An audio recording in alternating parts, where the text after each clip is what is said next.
Hey, welcome to my channel.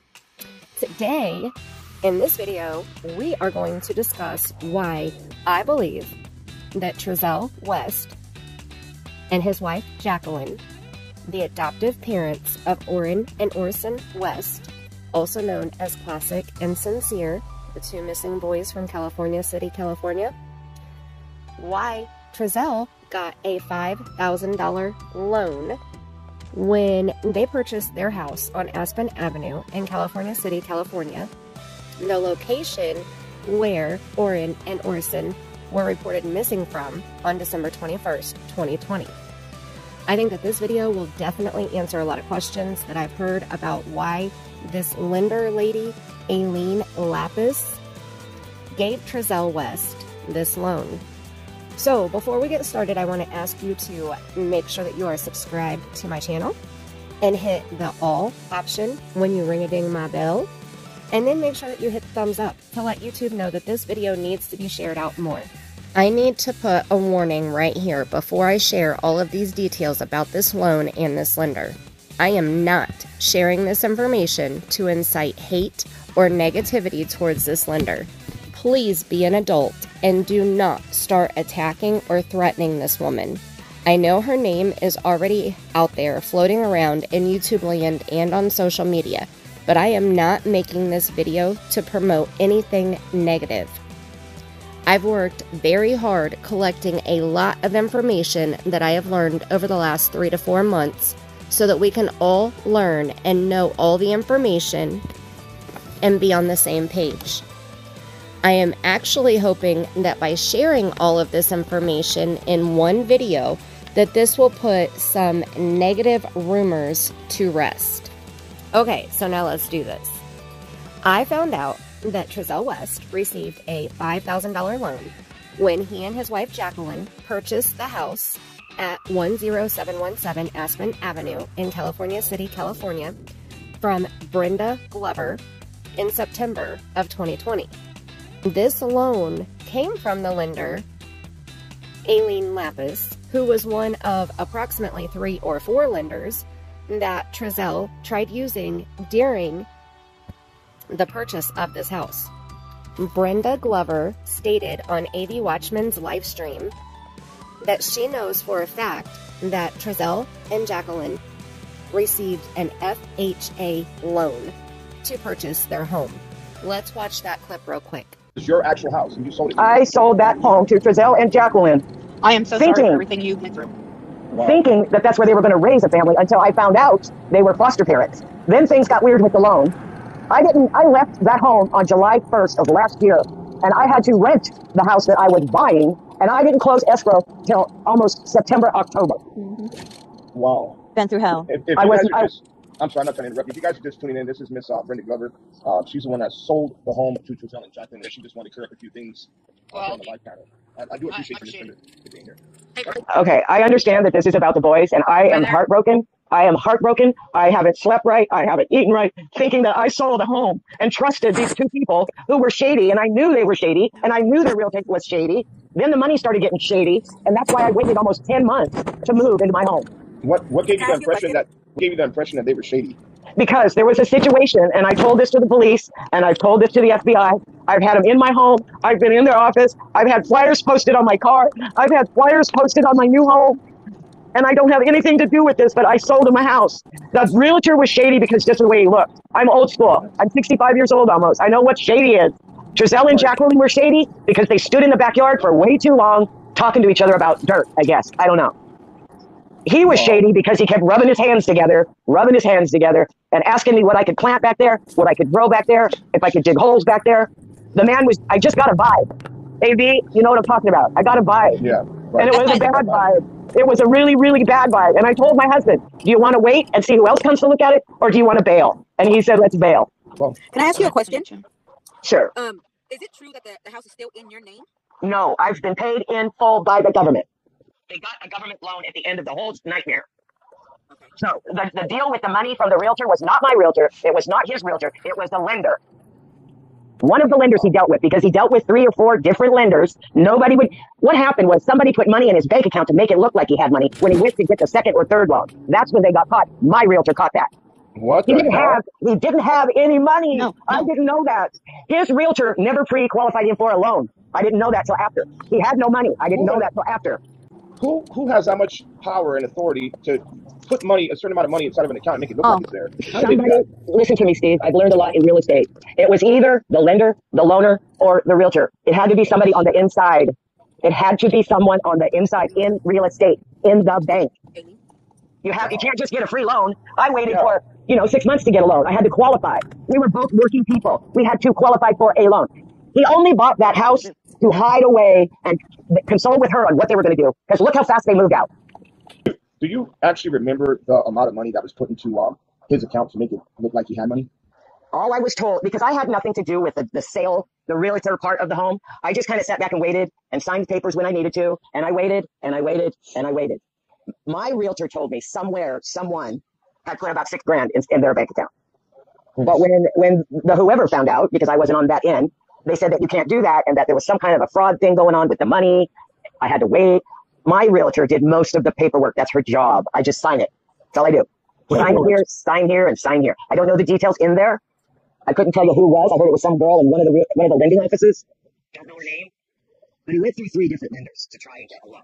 And finally, what my realtor said is they finally got an FHA with the government. How they finagled the paperwork with I don't know how the whole transaction happened. That's crazy. I am sorry that you're going through all that. Okay, we just need lots of crazy stuff. That's why I wanted to clarify some things. I didn't loan them any money. I didn't take their boys. They never made it to California City. I don't think, just like I said, they bought the house for a decoy. They were there 3 months, came out to the public, they boarded the house up, and they left. Okay, so now let's discuss what is an FHA loan. The website that I got this information from will be in my description box below if you want to read more than what I shared. Okay, so first-time home buyers usually can qualify for an FHA loan. This type of loan is a federal insured loan.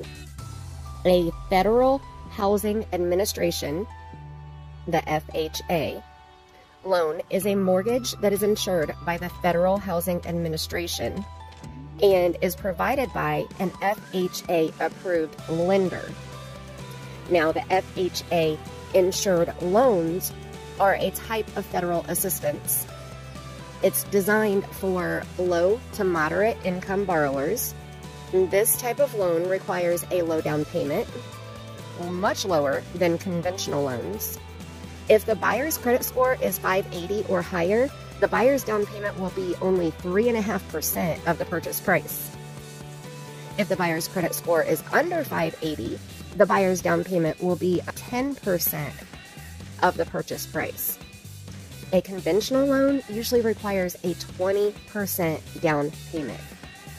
This type of loan also allows for a higher DTI, or debt to income ratio, up to 50%. There are no income limits with the FHA loans, but the borrower must have steady income and proof of employment. So this part makes me wonder how Trezell and Jacqueline qualified for this loan, since neither of them were actually employed. Other than receiving money for foster children and the beats that Trezell sold online, what other income did they have? With an FHA loan, you may still qualify even if you have bankruptcy or foreclosures in the past. Okay, now let's go into the down payment information a bit more. The down payment often gets confused with the closing cost. These are 2 separate amounts of money needed to close on a home. The closing costs are fees paid to close the whole process, and that's usually 3 to 4% of the sale price. The seller can help with this closing cost up to 6% if it's negotiated in the sale. The down payment is totally different. The seller cannot help with the down payment. The down payment is funds that actually goes towards the principal of the loan. Now, as I stated earlier, the down payment minimum is based on the buyer's credit score.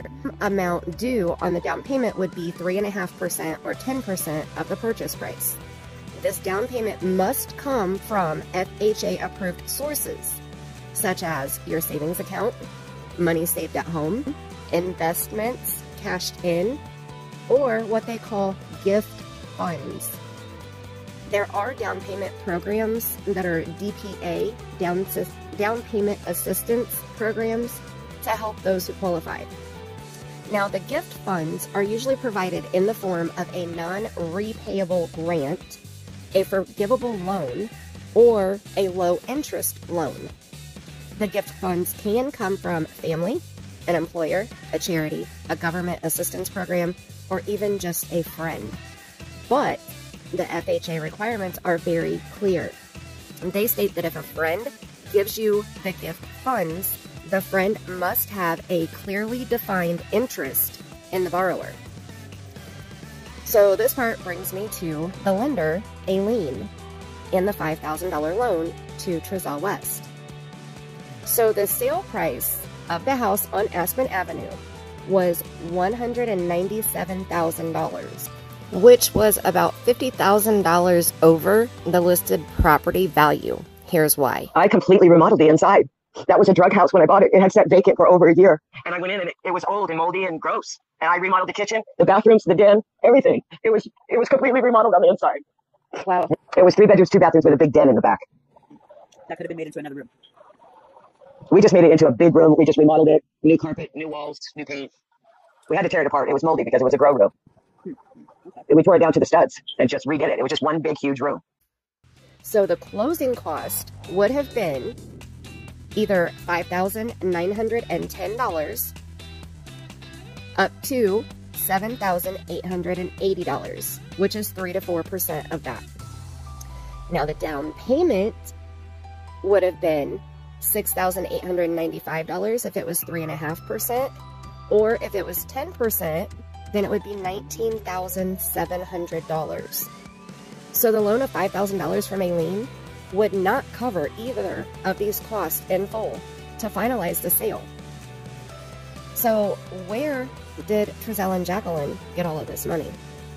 Would Aileen's status as the lender give her interest in the borrower? Would that qualify for her to donate the gift funds for the down payment? Now, we do know that Trezell was paying Aileen back.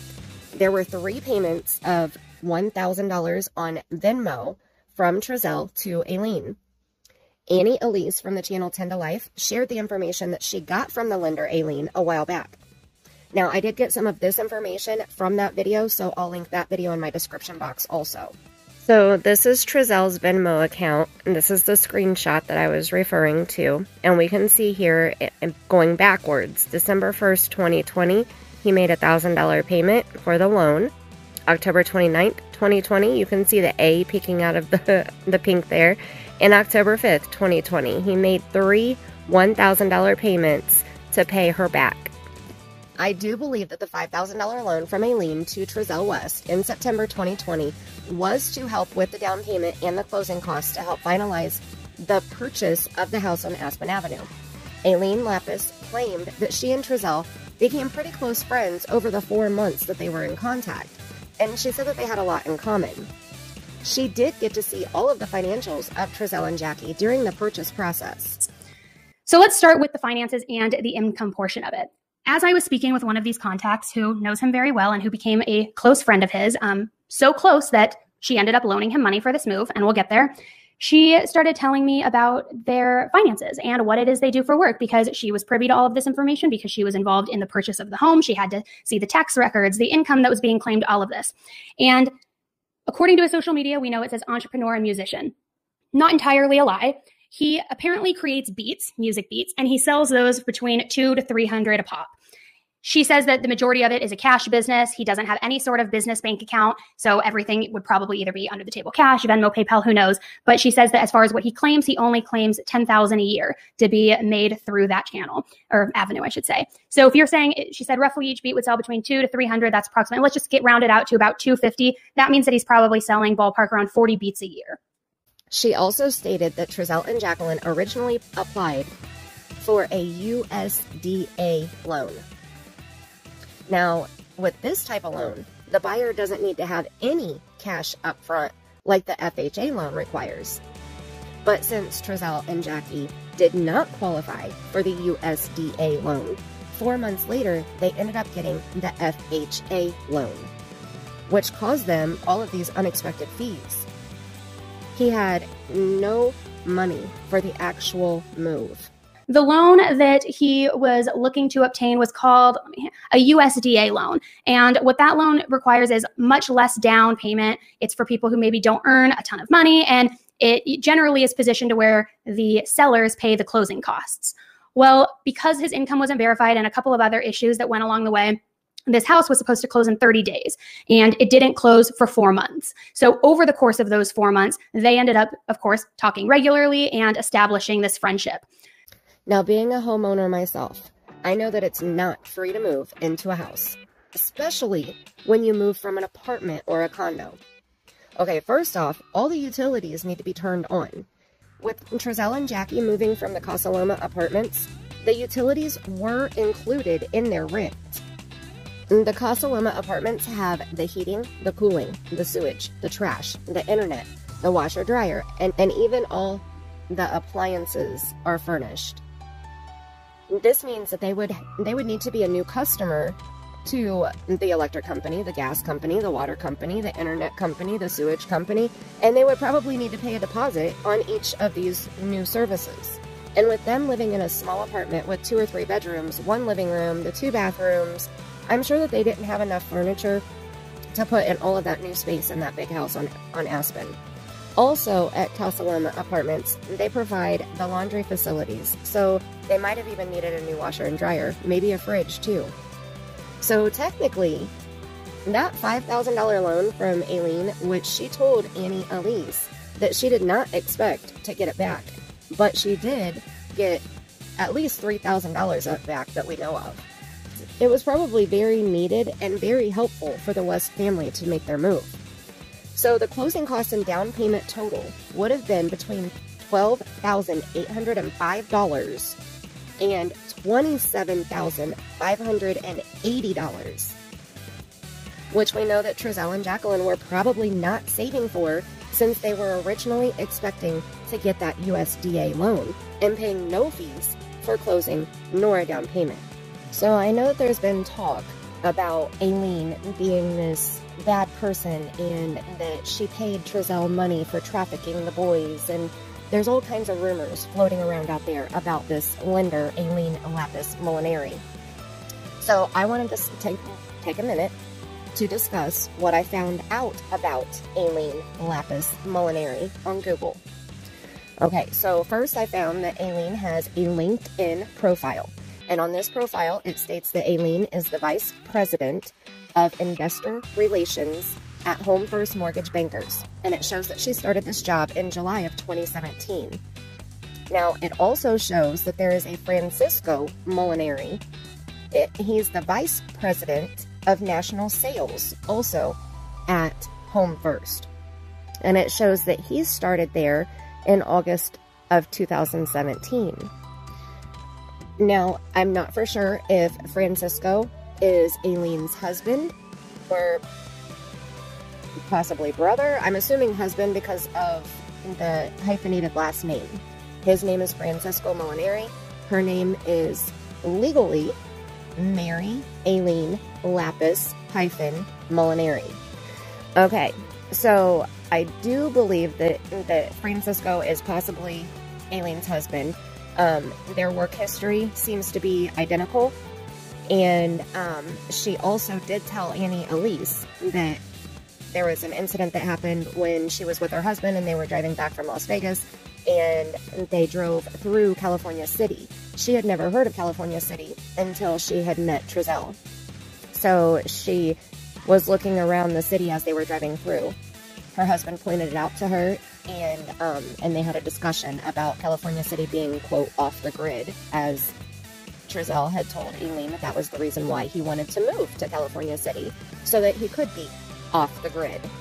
Okay, so as I was looking through Google, I found a couple different court cases from Kern County, and in one of the court cases, it shows documents from a court hearing, and it says that her name is Aileen Molinari, aka Mary Aileen Bautista Lapis and I'm probably butchering the Bautista name. It's spelled Bautista. So, as I said, there were a couple court cases involving Aileen. The first was for breach of contract, and the case was dismissed in 2017. It shows that the plaintiff is Aileen, and the defendant is a place where Aileen and her possible husband, Francisco, had both listed as their previous employer in their employment history on their LinkedIn profiles. Now, the court document states that the defendant was Venta Financial Group, Altera Home Loans. And the Altera Home Loans is what showed up on their LinkedIn profile. And, as I said, that case was dismissed. There is a second case, also from 2017, and it says that the plaintiffs were Aileen and Francisco, listing them as trustees of a residential property. The defendant was a gentleman named Ronnie Carter Jr., and it seems that Ronnie Carter Jr. was a tenant in the residential rental property, and he was being evicted. The judge ruled in favor of Aileen and Francisco, and that case was done. I want to say thank you to Lisa and Patria for filling me in on a third case that Aileen was involved in. Now, this case was all the way back in 2001, when Aileen was 26 years old. And from her own words, she said that she had worked from a company that had given her a credit card for business expenses only. Aileen said, quote, "I abused the privilege of having the credit card and used it for personal use, and it got out of hand," end quote. The court documents show Aileen pleaded no contest and was convicted of grand theft, which was a felony. And it seems that she was sentenced to a term of 3 years in state prison without probation. Now, I'm not sure how much of the sentence was actually served, meaning I don't know how long she was actually in prison. Most likely a year and a half. Usually they, when you're sentenced to a prison term, usually you can get out in half the time on good behavior. Correct me if I'm wrong, but I believe that's what I've heard. Now, do I believe that she's a bad person because she was young and dumb 20 years ago? No. Do I believe that she is involved in trafficking now because of a mistake that she made 20 years ago? No. Okay, so nothing in her court history tells me that Aileen is a bad person. Does that mean that I'm not seeing some things? Possibly. But from her paper trail, it doesn't seem like she's a bad person. Now, as for the loan to Trezell being legal or not, I'm not sure. Remember, Aileen claims that she and Trezell were friends outside of their professional relationship. Is it legal in the state of California for a lender who is actively helping a buyer professionally to gift or loan the buyer money? And that is my question to someone who is way smarter than me. Maybe another lender, a broker, a real estate agent, or maybe even an attorney. I'm not for sure if she loaned Trezell the money for him to start a bank account and keep it there to seem like he had money to qualify for his loan or not. I've heard that rumor. I can only go on the words of what I know Aileen told Annie Elise. The facts are, Trezell and Jackie had an unexpected large amount of money due at closing due to the change of the type of loan. And when it comes down to it, because they had to switch the loan type, it ended up being that the sellers were not paying the closing costs, that he had to pay the closing costs. So because of that, he was essentially tapped out when they went to close, and he had no money to pay for the move itself or for any furniture or anything like that. So she willingly loaned him money. And she says to me that she wasn't really even expecting to be paid back, and she wouldn't be mad if she had it been. She was hoping she, of course, would be, but that she wasn't going to be angry because she just really cared about him and thought that he was a good guy, and so she wanted to help out. So she loaned him $5,000, and that ties back to the Venmo exchange that we see. She says that he has paid her back so far $3,000. Of the $5,000, she says he's paid on time and that she has no reason to worry. See, Aileen stated that she loaned Trezell the money to help with the move. Now, you've already seen the Venmo account showing that he was, in fact, paying Aileen back, and he had paid $3,000 of the $5,000 back. Do I believe that this $5,000 loan had anything to do with the boys, like the rumors I've heard floating around? No. Not at all. I believe that this was a harmless loan from a very nice woman. Pretty nice lady. Pretty nice lady. A woman who had a heart and compassion for a young couple buying their first home. I also believe that Trezell played Aileen like a fiddle. That's why Aileen never met Jackie or the kids until the day of closing. Watch this clip. So on the day of closing, he comes to pick up that package, and he comes in the van with his whole family.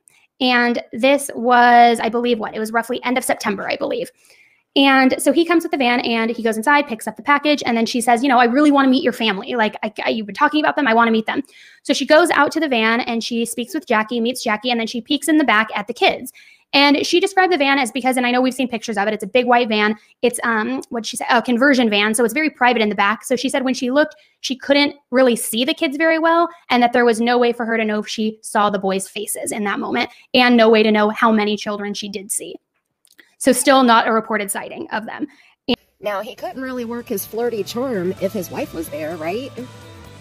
I'm sure it was easy for Trezell, since Aileen is a beautiful woman, in my opinion. This is all just in my opinion, of course. Now, Aileen told Annie Elise that she and Trezell spoke almost daily, in person or on the phone, and they really got to know each other. Further, the relationship and friendship was established because apparently they had a lot of similarities, such as, and again, tell me what you think in the comments, but it was said that they really hit it off because they were similar in the sense that they were both very holistic, organic, and didn't use medication for anything, just very clean. So if they really had this bond, why did Trezell West tell Aileen in July that he only had 4 kids? Watch this clip. It's happening. And she's like, what do you mean? The 6 kids? And I was like, yeah. She said, in July, roughly around July, she says, I distinctly remember him being in my office in one of our conversations and him telling me that he has 4 children, not 6. And she was very taken aback when she found out that he has 6 kids. And I asked her over and over, I'm like, are you sure that he wasn't just saying 4 adopted, or that maybe you heard wrong? She's like, no, it was not I have 4 adopted children. It was I have 4 children. Okay, so from the clip that we've already watched, according to Aileen, she said that they bonded over being holistic and organic and not using any type of medication. And Trezell also told her that he wanted to move to California City to, quote, get off the grid. They bonded over their strong feelings against Pizzagate and conspiracy theories also. Now, Aileen told Annie Elise that she wasn't for sure if Trezell was being honest with her or if he was just saying what he thought she wanted to hear at the time. So you saw the clip of Annie Elise saying that Aileen seemed like she was a very nice lady. And we know that Aileen and Annie Elise did speak for quite a while. Like I said, I'll put the link to Annie Elise's video that I used clips from in my description box in case you want to watch that whole stream. It was very informative. I will also put the link to AV Watchmen's entire live stream in my description box because that was also very informative. Hearing everything that Brenda Glover, the previous homeowner of the Aspen home, hearing everything that she was saying. I am so thankful that Brenda Glover hopped up on panel and gave us all of that information. One thing I wanted to share with you guys also before I end this video is we had talked about the lights in the back of the Aspen house. And one of the things that I had pointed out when I was doing the review of the security footage from December 21st was after they realized that the boys were missing, all 3 of the porch lights were flickering off and on like Christmas lights. And at one point, they had turned off both of the lights in the backyard. So the backyard was completely pitch black. I pointed that out. I will try to put an iCard up here where if you want to go back and watch that review that I did of the security footage, you can. That was one of the first few videos that I did about this case. I know some people had said that that was a motion light in the backyard. Well, Brenda Glover clarified that those were not motion lights. Those 2 porch lights that were flickering off and on in the backyard were turned off and on from a light switch. So let's go ahead and watch that clip here. The The whole lights house? outside. Oh, okay. The light outside over the garage was a dusk to dawn. It went off in the morning and it came on at night. The two in the back we had to turn on from the room in the garage. Okay, Do you- great. Okay. Okay, so that's all I have for now.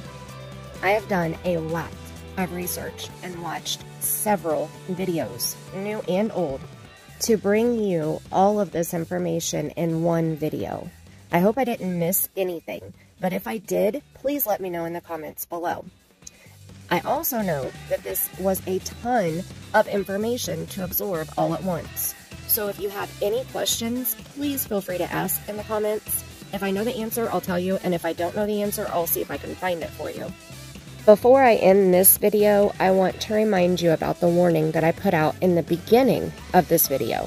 Please do not harass or attack anybody that I mentioned in this video, even from your troll account. Everyone you meet is fighting a battle that you know nothing about. Be kind, always. I hope that this video helps you feel more informed about the lender Aileen and why she loaned Trezell West $5,000. I wonder if he ever paid the other $2,000 back. If anyone knows for sure, please let me know. Thank you. Please make sure that you hit the thumbs up before you head out. Thank you, thank you, thank you. Love you bunches. Till next time. Hey, thanks for watching this video all the way to the end. Please make sure that you're subscribed to my channel and ring my bell if you enjoy this type of content. Leave a comment below with any questions or suggestions that you have. I do read all comments. I need your help to fit the puzzle pieces together that we learned in this video. No bad vibes here, please. No drama. My channel is a safe place for all of you. Leave your thoughts about this puzzle below in the comments so that we can figure this out together.